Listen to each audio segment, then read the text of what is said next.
Hi hello welcome to my channel moms melt magic. ఈ video ఎందుకు తీస్తున్నానంటే నాకు తెలిసిన విషయము ఒకటి మీతో షేర్ చేసుకుందామని చెప్పేసి ఈ వీడియో అయితే తీస్తున్నాను. నాకు తెలిసిన ఒక చిన్న ఫ్యామిలీ వైఫ్ అండ్ హస్బెండ్ చాలా హ్యాపీగా లైఫ్ లీడ్ చేస్తున్నారు. తనకి జాబ్ బీటెక్ చదువుకున్నాడు అతను. ఆ అమ్మాయి వచ్చేసి హౌస్ వైఫ్. ఒక 4 years తర్వాత వాళ్ళకి ప్రెగ్నెన్సీ రావట్లేదని డాక్టర్ దగ్గరికి వెళ్ళారు.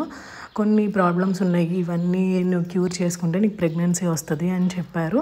ఆ తర్వాత కొన్ని టెంపుల్స్ వాళ్ళు విజిట్ చేసి ఎన్నో మొక్కులు మొక్కిన తర్వాత ఒక బాబు అయితే వాళ్ళ లైఫ్లోకి వచ్చాడు. ఆ బాబు వచ్చారు, వాళ్ళ లైఫ్ అంతా చాలా హ్యాపీగా ఉంది. ఓకే. అయితే ఈ మధ్యలో ఒక ప్రాబ్లం అయితే వచ్చిందండి.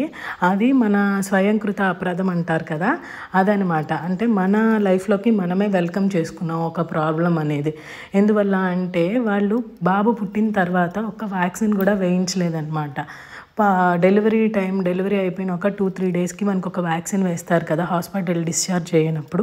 ఆ వ్యాక్సిన్ ఒక్కటే వేశారు. ఆ తర్వాత ఇప్పుడు ఆ బాబుకి నియర్లీ 11-12 months, ఒక వ్యాక్సిన్ కూడా వేయలేదు. సో చాలా హెల్త్ అనేది తనకి అప్సెట్ అయింది. బాబుకి ఒక 25 days వరకు హాస్పిటల్లో ఉన్నాడు. చాలా డబ్బులు ఖర్చు పెట్టిన తర్వాత ఫ్యామిలీ చాలా రిస్క్ చేశారు. చాలా స్ట్రెస్, నైట్ నిద్ర లేకుండా చాలా బాధపడిన తర్వాత ఆ అబ్బాయి ఇంటికైతే సేఫ్గా వచ్చాడు. కానీ వీళ్ళకేమైంది, చాలా స్ట్రెస్ ఉండిపోయింది, అప్పులు అయిపోయాయి, ఇద్దరి మధ్య గొడవలు వస్తున్నాయి ఇప్పుడు.